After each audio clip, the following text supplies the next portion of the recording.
السلام علیکم فرینڈز، کیسے ہو؟ آئی تھنک آپ ٹھیک ہوں گے۔ چلتے ہیں جی آج ایک نئی ویڈیو کی جانب۔ فرینڈز، آپ کو پتہ ہے کہ جس حوالے سے میں نے پچھلی ویڈیو میں آپ کو اندرانی کے بارے میں بتایا، تو آج میں آپ لوگ کو بتانے جا رہا ہوں چرچٹا کے بارے میں۔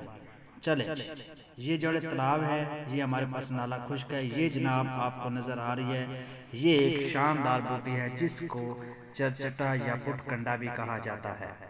یہ آپ کے سامنے اس کا سٹیم نظر آ رہا ہے، جو تنا ہے یہ دکھائیں جی اس کو، یہ دیکھیں گے، یہ تنا ہے، اوپر چھوٹے چھوٹے جو ہیں یہ اس کے لیوز ہیں، ٹھیک ہے۔ یہ دیکھ لیں بالکل سلاگ کی طرح، ایک دھاری کی طرح ہے، یہ چھوٹے چھوٹے پتے ہیں، یہ چرچٹا ہے۔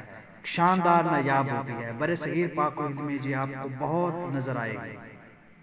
پنجاب کے لوگ اس کو بخوبی واقف ہوں گے۔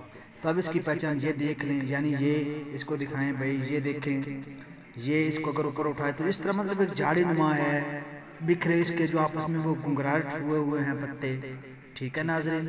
اب یہ دیکھ لیں بالکل سیدھے ہیں، یہ دیکھیں جی، یہ ہمیں نظر آ رہا ہے بالکل سیدھے نما ہے، چرچٹا ہے، ٹھیک ہے۔ اس کو پٹ کنڈا بھی کہا جاتا ہے۔ یہ دیکھیں بالکل تنا اس کا سیدھا ہے، یہ کپڑوں کے ساتھ لگ جاتا ہے تو وہ چمٹ بھی جاتا ہے، ٹھیک ہے۔ یہ اس کی پہچان آپ لوگ کریں، غور سے دیکھیں اس کو ناظرین۔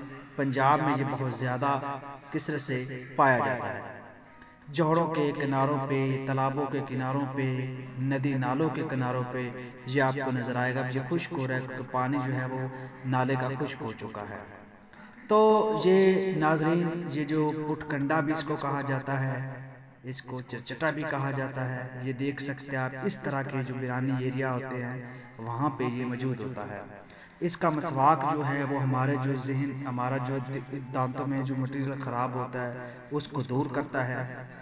اس کے علاوہ یہ کثرت احتلام کے لیے بہت زیادہ فائدہ مند ہوتا ہے، کھانسی کے لیے بہت زیادہ فائدہ مند ہوتا ہے۔ دوران پریگننسی جب حمل ہوتا ہے تو یہ بچے کی پیدائش کے وقت اس کو یوز کیا جاتا ہے۔ بچے کا سوکھا پن جو ہوتا ہے اس حوالے سے یہ پٹ کنڈا ہے نہایت اہمیت کا عمل ہے۔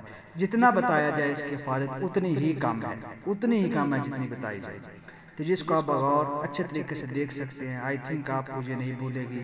اس کے خاص پہچان آج ہم کر رہے ہیں، اس کی ترکیب اور اس کے نسخہ جات اور اس کی جو خاص ہیں وہ اگلی ویڈیو میں انشاءاللہ میں آپ کو بتاؤں گا کہ پٹ کنڈا یا چرچٹا سے ہم کیا کیا بنا سکتے ہیں اور کیا کیا نہیں بنا سکتے، وہ ساری چیزیں میں آپ لوگوں کے ساتھ ڈسکس کروں گا۔ یہ چلتے چلتے میں نے بتایا کثرت احتلام، کھانسی، بچے کا آسانی سے پیدا۔ تو ناظرین، آپ اس کو اچھے طریقے سے سمجھ چکے ہوں گے، آئی تھنک آپ اس کو سمجھ چکے ہوں گے۔ تو اس طرح ہم اگلی ویڈیو میں مزید آپ لوگوں کے ساتھ ڈسکشن کریں گے۔ تو یہ آپ کا پٹ کنڈا ہے، آپ کو نظر آ رہا ہے۔ تو چلتے ہیں جی، نیکسٹ ملیں گے، جزاک اللہ، اس کو شیئر کریں، اوکے۔